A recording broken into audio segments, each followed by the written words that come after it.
This news is funded by viewers like you. Please support our work at democracynow.org/give.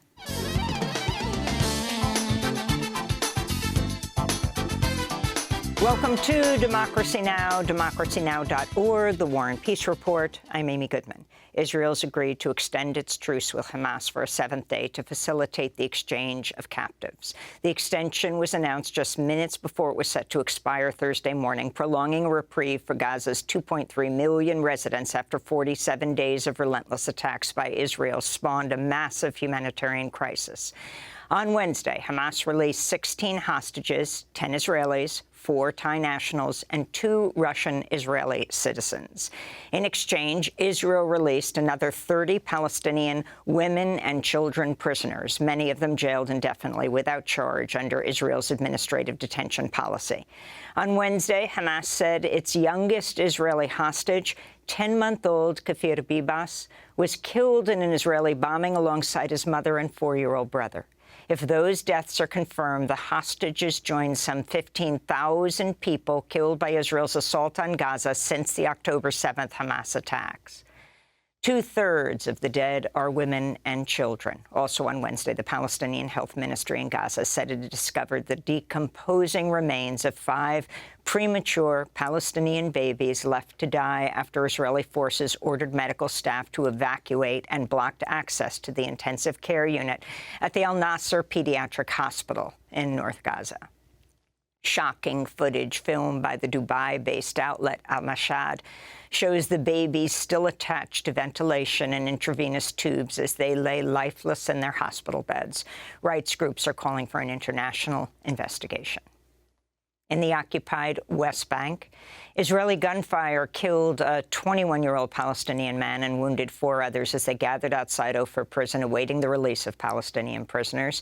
Meanwhile, 2 Palestinian children who were shot dead by Israeli forces during a raid on the Jenin refugee camp Wednesday have been identified. 15-year-old Basil Suleiman Abu Awafa died in a hospital after he was shot in the chest, and 8-year-old Adam Al-Ghul was shot in the head as he ran from Israeli forces in a killing that was captured on video. The Palestinian Red Crescent Society said Israeli soldiers blocked medics from approaching the camp to tend to the wounded. Israeli police say 3 Israelis were killed and several others wounded Thursday morning when a pair of Palestinian gunmen opened fire at a bus stop on the outskirts of Jerusalem. The attackers were shot and killed by 2 off-duty soldiers and an armed civilian. Meanwhile, Israeli Prime Minister Benjamin Netanyahu has pledged to resume Israel's assault on the Gaza Strip once Israel's ceasefire agreement with Hamas expires. After completing this stage of the return of our hostages, will Israel go back to fighting? My answer is an unequivocal yes. There is no situation in which we do not go back to fighting until the end. This is my policy. The entire cabinet is behind it.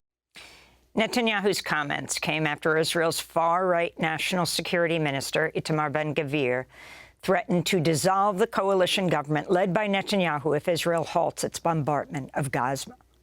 Here in New York, hundreds of peaceful protesters led by a group of interfaith organizers gathered in Midtown Manhattan to demand an end to Israel's assault on Gaza and its occupation of Palestinian lands on the occasion of the annual Rockefeller Center Christmas tree lighting ceremony. Hordes of police officers were deployed to the event as activists ultimately gathered in front of the nearby News Corp building to rally. This is Nardine Kiswani of the group Within Our Lifetime. We stand here on the International Day of Solidarity with the Palestinian people, in solidarity with Jerusalem's 13 official churches and the entire municipality.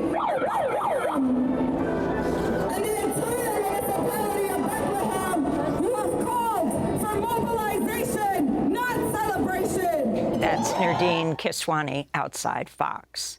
Meanwhile, in Washington, D.C., progressive Congress members Rashida Tlaib, Cori Bush, and Jamal Bowman joined a group of activists, politicians, and celebrities who are on day 3 of their hunger strike to demand a permanent ceasefire.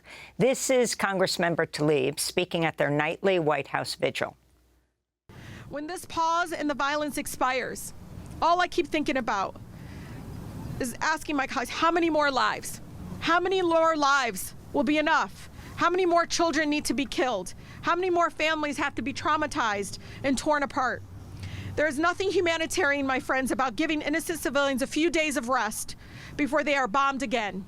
Earlier in the day, House members voted nearly unanimously to pass a resolution equating anti-Zionism with anti-Semitism, a framing which has driven the backlash against anyone who's critical of the Israeli government. Only Congressmember Thomas Massie voted against the measure. Congressmember Tlaib voted present. Employees and job seekers continue to report retaliatory action for speaking out against the conflict. Georgetown Law School graduate Jinan Chahadi says she had a job offer with the prominent law firm Foley and Lardner, rescinded over her support for Palestinian rights on social media after she was interrogated by the law firm's partners. They framed my advocacy for Palestine as supporting terrorism, and I was singled out as one of the only visibly Arab Muslim women associates in the law firm nationwide. Today, I'm speaking in defiance of the surge of attacks we have been seeing against Palestinians and their allies, from the murder of 6-year-old Wadi al-Fayoumi to the shooting of 3 Palestinian students in Vermont, to severe attacks on employees and associates like myself who speak up for Palestine. However, the more of us that speak up, the more power we have. So today, I'm not only speaking up, but I'm fighting back and pursuing legal action. Palestine Legal says it's received more than 700 requests for support from advocates for Palestinian rights since October 7th. That's triple the number the group reported for the entire year last year. Former Secretary of State Henry Kissinger, the architect of a highly militarized U.S. foreign policy under Presidents Nixon and Ford, has died at the age of 100. In the late 60s and 70s, Kissinger oversaw a massive expansion of the war in Vietnam and the secret bombings of Laos and Cambodia, where as many as 150,000 civilians were killed. In Latin America, Kissinger supported dictatorship that used torture and murder as tools of political repression. From Bolivia to Uruguay to Argentina. In Chile, Kissinger helped topple the democratically elected government of Salvador Allende, ushering 17 years of dictatorship under General Augusto Pinochet. In 1975, Kissinger and President Ford met with the Indonesian dictator General Suharto, giving him the go-ahead to invade East Timor, which led to the killing of 1/3 of the Timorese population. The Pulitzer Prize-winning author and historian Greg Grandin once estimated Kissinger's actions may have led to the deaths of up to 4 million people. After headlines, Professor Grandin will join us to discuss Henry Kissinger's life and legacy. The U.S. Department of Justice has charged an Indian national with plotting to assassinate a prominent Sikh separatist leader living in New York City after federal agents allegedly thwarted a murder-for-hire plot.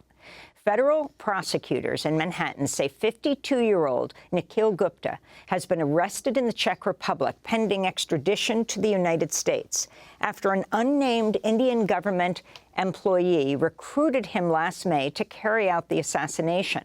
Gupta allegedly offered a $100,000 bounty to a hitman who turned out to be an undercover DEA agent.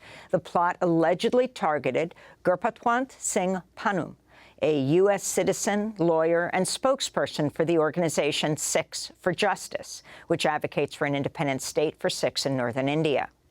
Gupta's arrest comes just 2 months after Canada's government said agents of India's government, led by Prime Minister Narendra Modi, were directly involved in the assassination of the prominent Canadian Sikh separatist leader, Hardeep Singh Nijjar, in June.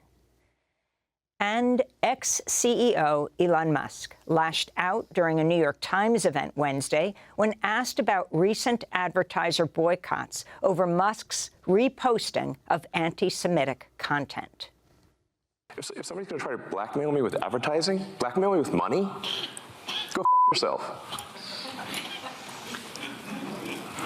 But go f*** yourself. Is that clear? F yourself, Musk said repeatedly.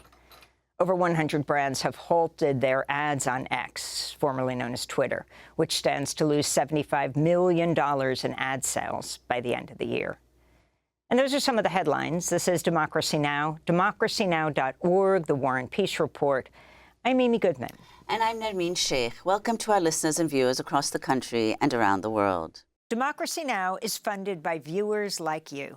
Please give today at democracynow.org/give.